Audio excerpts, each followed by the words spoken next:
get back to the migrant crisis.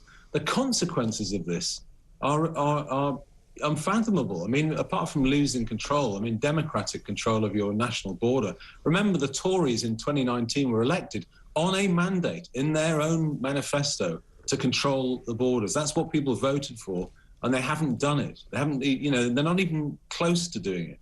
Now, the consequences in terms of the cost to the public, you know, they're spending something like 5 million a day housing people in hotels. Yeah. If you get your calculator out and do the maths, that's nearly 2 billion quid a year. Yeah. You could house, we're in a housing crisis, Mike. We've talked about that at length. You could house 25,000 British people in houses for that money a year. That's how bad it is. Yes, absolutely. And that price will eventually increase as well, because clearly that's the finite number of people that are currently in hotels. But if we get another 50,000 people coming this year, you know, that number doubles presumably to 10 million a day. And, you know, I keep asking the same questions to people, because I think rather than arguing always about whether or not Rwanda is an option, whether Rwanda is the ideal, the whole point of the problem here is that we have to stop these people coming, because nobody really knows how many people are here. There's plenty of evidence, I would suggest, that says that many come in unaccounted for, because many people just step off a boat and walk into Britain. They don't go anywhere near the border force, they don't go anywhere near the Home Office, they just are here. And then we've got people in hotels. Many people tell me up and down the country that their local hotel is full. You can't get a booking there for 2 years because they've been booked out by the Home Office for 2 years. It's a massive problem that's affecting ordinary people in this country. And all we've got is a collection of lefty lawyers. I mean, not surprisingly, there's a poll in the Mail today in which basically everyone is broken down now on terms of whether they're a Tory party voter or a Labour Party voter, a Leaver or a Remainer. And of course, the Remainers and the Labour Party voters all think that immigration uncontrolled is great. Well, yeah, that's true. I mean, there's a lot in that. Remember that the consensus for very high immigration spans both right and left. I mean, a lot of left progressives, or liberal progressives, I prefer to call them, want as many people to arrive and settle here as possible. I mean, that's what their stated aim is. But remember, Mike, a lot of the sort of libertarian free trade right also want a lot of people. They want cheap wages. They want downward pressure on wages here. So they've always been in favour of very liberal, open labour markets. So actually, the British people are getting sandwiched, between the two. And you want a sensible policy. But the difference between those two groups, though, I would say, William, is that those, if they're free trade sort of, fundamentalists on the right, they do not want uncontrolled immigration from any quarter. They want it for people who can do the jobs that aren't being done here. Yeah, but whenever we make a case for training a few people here, there are howls about it. I mean, that's the problem. And I've said before, mass immigration of the type that we've had, we need a break from it. I've argued for a mass immigration pause. Let's get to know each other. It's better for social cohesion, better in all sorts of ways. They just can't do it. We're governed by... But to get back to the incentives, I think that's what you're driving at.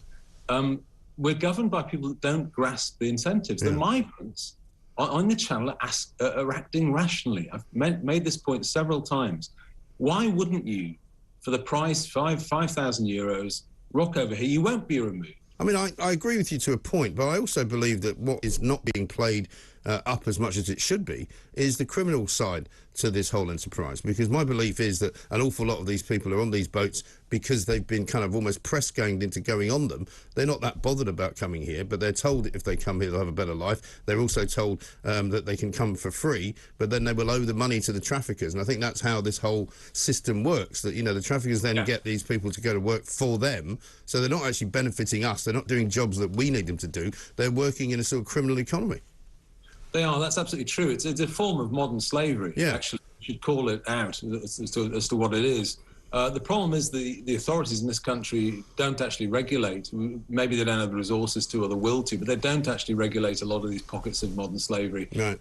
There have been reports in the press over many, many years, last 10 years, about people working in hand car washes up and down the country who are not paid properly. A lot of them are basically fettered in this way. They've come over illegally. They don't have any bargaining power because they are here illegally, and they're getting exploited. That's not a good situation, but that's a product if you have a government that doesn't take borders seriously. That's what we've got. Well, that's what we've got. But, I mean, at the same token, we've got this European Convention on Human Rights. We're told by people on the left and some lefty lawyers that if we somehow break away from that, that we will be amongst the pariah nations of the world, like Russia, with Greece after a coup, that kind of thing. You know, I don't agree that that's the case, because I think there's an awful lot about the ECHR that we don't need. And in fact, we could perfectly easily have our own Bill of Rights where people's rights would be protected. And I think it's a sort of Ramona-led load of nonsense that we must stay part of this thing in order to be civilised. Yeah, well, ironically, Mike, actually, there was speculation that the judge that made the intervention on the Rwanda flight may have been a Russian judge. I don't think we know yet, actually. It could they're refusing to identify who it was. The other suggestion is it might not even be an actual judge. I mean, it could be a judge in name, but it might not be somebody who's actually got a grasp of what the legality of this situation is. And in fact, the decision was probably more than likely to have been made without even looking at the court documents. Yeah, I'm a Democrat, Mike. I prefer these important political questions. Are you going to argue that border control and immigration policy, migration policy isn't a democratic question? It is. It's a democratic question. It should be down to the voting public to elect a government capable of taking action. If we voted for that, that's what we should get. What I'm not into is this sort of judicial activism and a deliberate structure. I mean, a lot of the people you're talking about prefer a world where things are structured for the really important questions to be taken off the table. Don't worry about the little people. Don't worry about democracy. Let's take these decisions behind closed doors or by courts or whatever. No, they're democratic decisions, and the public should be able to vote a government capable of implementing a plan. And that's what the problem is. I agree with you. I don't doubt at all we can get a British Bill of Rights that suits us and that doesn't fetter these things to foreign courts. Yeah, exactly right. I mean, of course, the other argument that people make is that if the Tory party wants to make law, it should make law through the House of Commons, which I also kind of go along with. But in this case, we've reached the point where we are, where this has to stop, because otherwise people are coming now in even bigger numbers after what happened over the last couple of days. So we'll be seeing thousands and thousands coming over the next few weeks. The weather's going to be pretty decent. It's a nice day. It's a nice day for a little sail across the channel. And, you know, this is not... People talk about it being treacherous and deadly. I mean, you know, yes, there have been fatalities and yes, there have been accidents, but not many. It's a very small percentage of people who don't make it across. No, that's true. I mean, I've made a film, actually, it'll be published in the next couple of weeks, 10 Truths About the Migrant Crisis. I hope people will enjoy having a look at that. Oh, good. Yeah, where can they see that? Well, it'll be on my... I will share it through Twitter, and it'll be on the SDP's YouTube channel. But we've thought like a lot of the other things we do, we've thought very carefully about it and think we've got it right, and we've got the policy right. But just to return to the question of the protocols, the problem is, Mike, is it's down to numbers, right? So, you know, under the 51 Refugee Convention and the 53 European Convention, basically anyone... You know, half. There are billions of people that would qualify for that. Think about it. Any Chinese Democrat would qualify. Any homosexual in many parts of the world would qualify. Anyone. Yeah. You know, half of all Afghan women would probably qualify. So what you're saying is that as unamended, I mean, if we accept the protocols as they are, I think they're outdated now. But if we accept them as they are, billions of people will qualify to come to Britain and stay here. Now, we've now got criminal gangs capable of transporting them.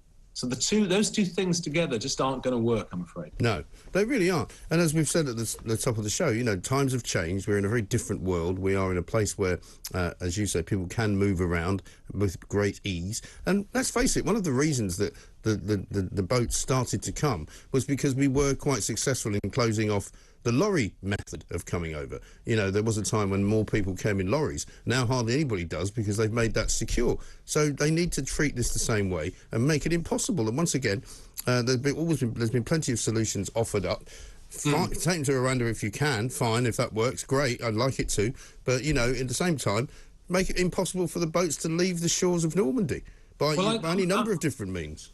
As I've said many times before, Mike, we're not asking for very much. I think the majority of the British people are not asking for very much. What we're asking is to control who comes into this country and on what terms they come in. We're a democratic state. We should have that. Now, on the question, if you closed off the illegal routes, I agree we should close those off. And then you know what would happen?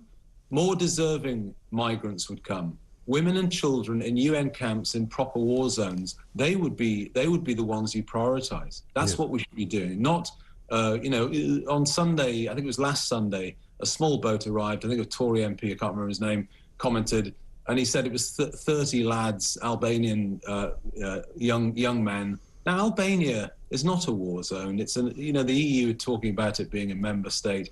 Come off it. There are more deserving people. And if you had a proper system, you'd be able to prioritise those people. Yeah, absolutely right. Let's finish up with a bit on the cost of living. We're likely to see an interest rate rise at midday today, which could have quite a devastating effect on people who pay mortgages. I know that there's an awful lot of people who might not feel particularly sorry for people paying mortgages, but many people in this country have a mortgage. Many of them are just about getting by. And if the mortgage goes up, they're going to be in troubled waters, aren't they? Yeah, they are. I mean, unfortunately, this is an inflationary crisis as well now, and as usual, it wasn't predicted by economists. If you look at the predictions from a year ago, basically very few of them saw this coming. But now, as it's taken hold, obviously, Jay Powell in the States, they increased their base rate by 0.75%. It's forecast they'll go even higher. So yeah, I'm afraid we're likely to ramp up now and have some base rate increases, which will be straight onto the mortgage. And unfortunately, that is basically like a tax, Mike. It's basically money straight out of what people have in their household budget and into the bank. So it's very concerning. We shouldn't forget, I mean, in all the talk about cost of energy, which is a very serious matter, the basic problem in this country is that housing is too expensive.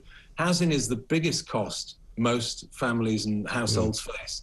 And we should get building. You know what my views are on this are. We should get building, build some houses, reduce immigration, and you might have a chance of solving the problem. Yeah, absolutely. You just can't keep putting fuel on the same fire and expect it not to get bigger. William, thank you very much indeed. William Clouston there, leader of the Social Democratic Party. Lots to think about, lots to chew over. Many, many interesting things to debate there. 0344 499 1000 is the number. Jennifer says this: it seems all lefty opposition to everything that could work for the long-term good have no sense of loyalty to the country and are unwilling to put the country first. How true.